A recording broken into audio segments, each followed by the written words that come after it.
Hey guys, it's Vampire Mike from Sega CD Universe. So I wanted to just do a quick pickups video and talk about a movie that I really like, that I've done a video on in the past, and that is The Barn. The Barn is a independent horror film by Justin Seaman, just like the Dreamcast game Seaman. And this came out in 2016. It was, I believe, initially funded by Indiegogo, and it had a DVD release, streaming. He did some great marketing. He did pins and posters and t-shirts and all types of stuff on his website, Nevermore Productions.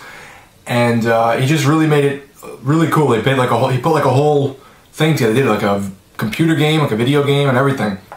So I was clued into this movie by two really great YouTube channels. My buddy Chuck Connery over at zombiesdon'trun.net. I had done a movie video about his movie recently, and Bloodbath and Beyond. So shout out to both of those YouTube channels. Please check them out. So The Barn is a horror movie in the vein of something like Trick or Treat. It has these two young guys who are in their last days of high school, and they're big Halloween fans, and they're trying to kind of have a last hurrah. They go to a rock concert with their buddies. As they're leaving, they come across this like mystical barn that everyone sort of has these old folk tales or stories about in the town, about like bad things happening. This is at least if memory serves, and from what I'm recalling from the back of the box. And they inadvertently summon these three demons who are shown on the cover.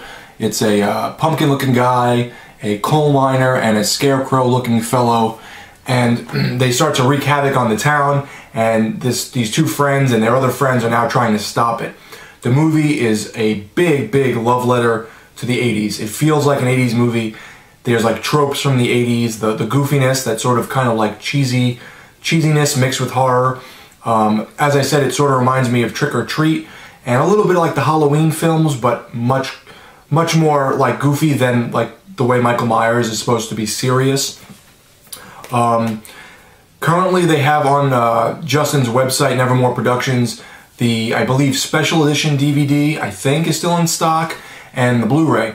The Blu-ray ran me about $33 with shipping, and you might be saying, well, why would you spend $33 on a Blu-ray? First off, I'm supporting a really great independent filmmaker. As I said, I really liked the film when I saw it months back when I did the video on it, and they did some like film damage in the movie, so it looks like an older movie. The music feels like it's from the 80s. The story, and like I said, all the tropes and stuff. So it really feels like a love letter to the 80s, so that really rang home for me because I like 80s movies. But also the reason it was a little more money, like $5 or $6 more than the regular Blu-ray edition, was because it came with a bunch of autographs on the cover from the cast and crew. Two of the cast members are very notable. Hopefully the rest of these people become famous as well. That is Ari Lehman and Linnea Quigley. And I hope I'm pronouncing their names correctly. Linnea Quigley was a scream queen from the 80s, and she still works. She has a lot of movies. She was most notably known for Return of the Living Dead and Night of the Demons, which I've seen. And Ari Lehman, who is in a band called First Jason, and he was the first Jason ever in the Friday the 13th films.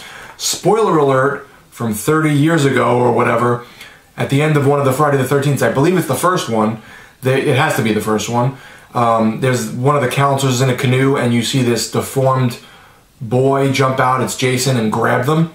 That's Ari Lehman, with prosthetics and stuff on his face. So they signed the front of this Blu-ray along with the cast and crew, and it's just a great movie. I think if you like horror, if you like 80s, if the other movies I've mentioned are something you're a fan of, you should definitely check this out. DVD, Blu-ray, stream it, however you get your movies in terms of purchasing them.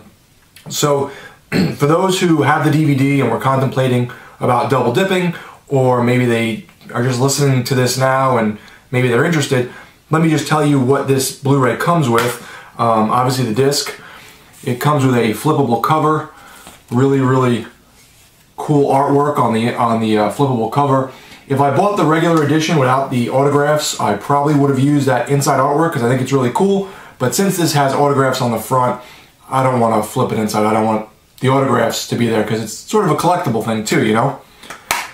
It also has over 90 minutes of special features, audio commentary, the making of a nightmare documentary, a gag reel, deleted and extended scenes, an alternate ending, which I'm interested in, trailers, a music video by the band Rebel Flesh, All Hallows Eve, a short film, Worldwide Weird, the London premiere reactions of The Barn, commercials, the original storybook, Spanish subtitles, and the reversible cover as I just showed off. So thank you again to Bloodbath and Beyond and ZombiesDon'tRun.net for cluing me in on this months back.